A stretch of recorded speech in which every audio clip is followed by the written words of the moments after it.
في القلب مشاعر أخفيها قد أشرقت الشمس عليها عن خطط لم أعبأ فيها ستكون بأيامي فرقا فحياتي قبل الحلقات تيه بضياع.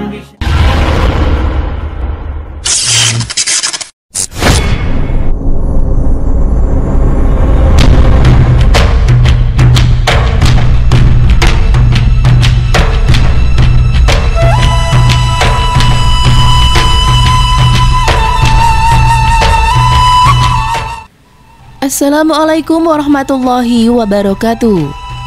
Nabi Muhammad SAW menggunakan beberapa cara dan strategi dalam mendakwahkan Islam. Di samping dakwah secara langsung seperti berceramah, pidato, atau berkhutbah, Nabi Muhammad SAW dalam berdakwah juga memakai surat. Nabi Muhammad SAW menyurati beberapa raja, kepala suku, dan juga tokoh di sekitar semenanjung Arab agar mereka meninggalkan agama lamanya dan memeluk agama Islam. Respon dari penguasa tersebut ketika menerima surat dari Nabi Muhammad SAW pun bermacam-macam. Ada yang mengikuti ajakan Nabi Muhammad dan ada pula yang menolak, bahkan sampai membunuh utusan yang diutus oleh Nabi untuk mengantarkan surat tersebut. Merujuk pada The Great Episode of Muhammad SAW dan membaca sirah Nabi SAW dalam sorotan Al-Quran dan hadis-hadis sahih. Berikut adalah beberapa reaksi dan respon para penguasa terhadap surat Nabi Muhammad SAW. Pertama, Raja Heraklius, penguasa Romawi Timur atau Bizantium. Heraklius dikenal sebagai raja yang dikdaya. Di bawah pemerintahannya, Romawi Timur memiliki wilayah kekuasaan yang sangat luas.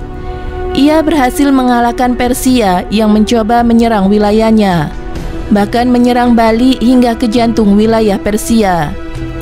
Heraklius juga berhasil merebut Palestina dan menegakkan kekuasaannya berlandaskan agama Kristen di sana. Adalah Dihya Al-Kalbi yang ditugaskan oleh Nabi Muhammad SAW untuk menyampaikan surat kepada Heraklius.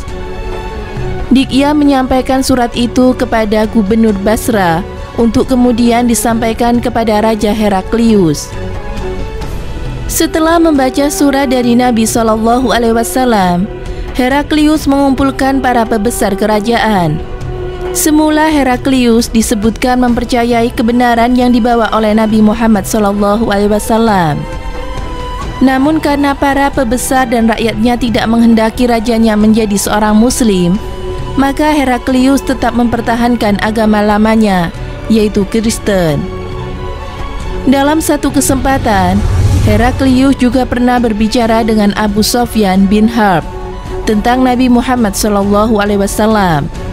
Dalam obrolan itu, Heraklius menyampaikan beberapa pertanyaan terkait dengan Nabi Muhammad SAW, mulai dari nasab hingga akhlaknya. Abu Sufyan menginformasikan semua pertanyaan yang diajukan oleh Heraklius tersebut. Dalam hadis riwayat Bukhari dan Muslim, Heraklius mengaku kalau Rasulullah akan keluar. Namun ia tidak menyangka kalau Rasulullah muncul dari bangsa Arab Mekah. Seandainya aku tahu bahwa aku akan sampai kepada masanya, pasti aku sangat ingin bertemu dengannya. Seandainya aku ada di hadapannya, pasti akan aku basuh kakinya, kata Raja Heraklius. Kedua, Raja Negus, penguasa Abyssinia. Nabi Muhammad SAW memerintahkan Amr bin Umayyah untuk menyampaikan surat kepada Raja Negus. Sang raja menyambut utusan Nabi tersebut dengan sangat baik. Dia juga mengetahui kalau akan datang seorang Nabi setelah Nabi Isa alaihissalam. Lantas, apakah Raja Negus memeluk agama Islam setelah itu? Ada riwayat yang menyebutkan kalau Raja Negus akhirnya memeluk Islam setelah peristiwa itu.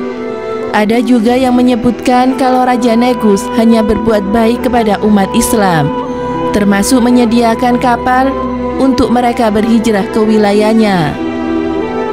Riwayat lain juga menyatakan bahwa Raja Negus ini bukanlah Negus yang memeluk Islam, dan Nabi Muhammad SAW sholat gaib untuknya ketika dia wafat. Ketiga, Al-Muqawqis, penguasa Koptik Agung Mesir.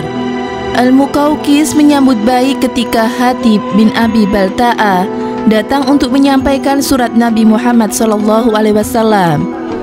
Dia kemudian mengajukan beberapa pertanyaan perihal Nabi Muhammad SAW. Di antaranya, mengapa Nabi Muhammad tidak mendoakan binasa kaumnya yang mengusirnya? Beliau seperti Nabi Isa alaihissalam yang tidak mendoakan kebinasaan kaumnya ketika kaumnya bermaksud untuk menyalibnya.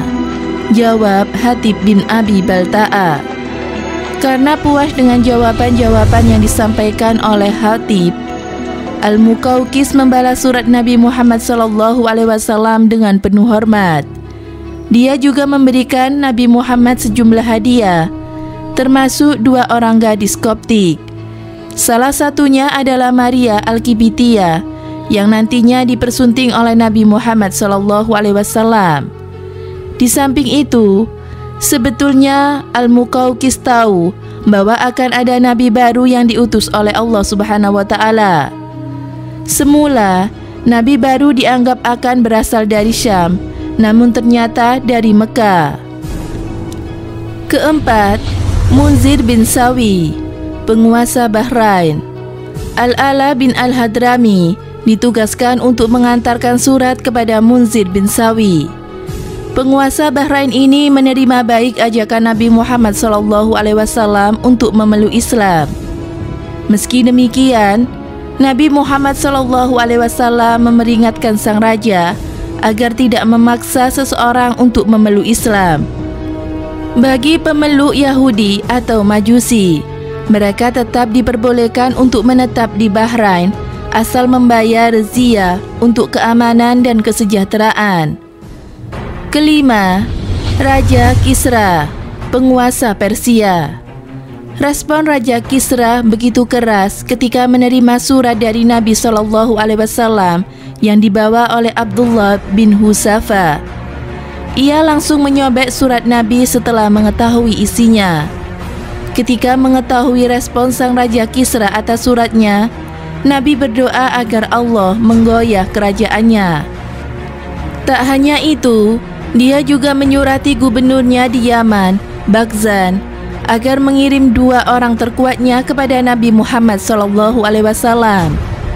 Selang beberapa saat, mereka berdua tiba di Madinah dan menyerahkan surat Baghzan untuk Nabi Muhammad SAW. Nabi tersenyum setelah mengetahui isi suratnya.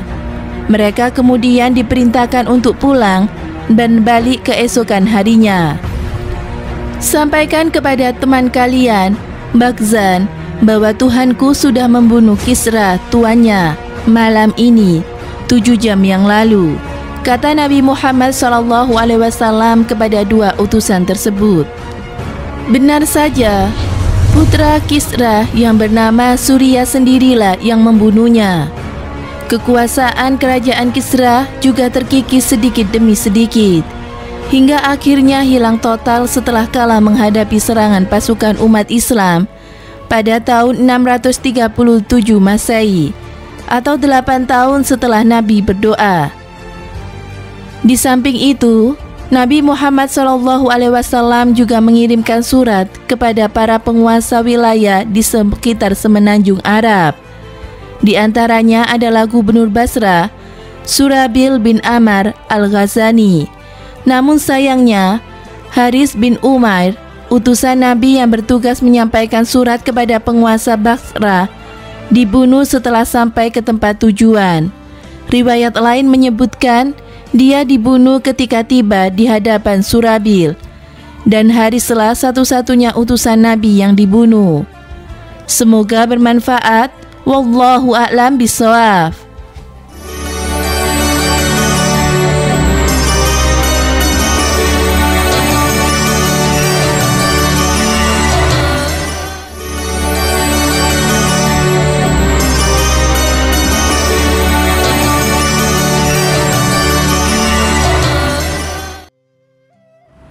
Assalamualaikum warahmatullahi wabarakatuh. Pemirsa Amirul Mukminin yang dirahmati Allah Subhanahu wa taala. Dakwah Nabi Muhammad SAW di Mekah terbagi menjadi dua. Yang pertama adalah dakwah secara sembunyi-sembunyi, yang kedua adalah dakwah terang-terangan. Dakwah secara sembunyi-sembunyi merupakan perintah langsung dari Allah Subhanahu wa taala. Karena pada waktu itu agama Islam masih asing di Jazirah Arab, dan pada saat itu pengikut beliau juga masih sedikit. Dakwah ini hanya terbatas pada keluarga beliau, orang-orang terdekat dan sahabat-sahabat beliau. Dakwah secara sembunyi-sembunyi berlangsung antara 3 hingga 4 tahun.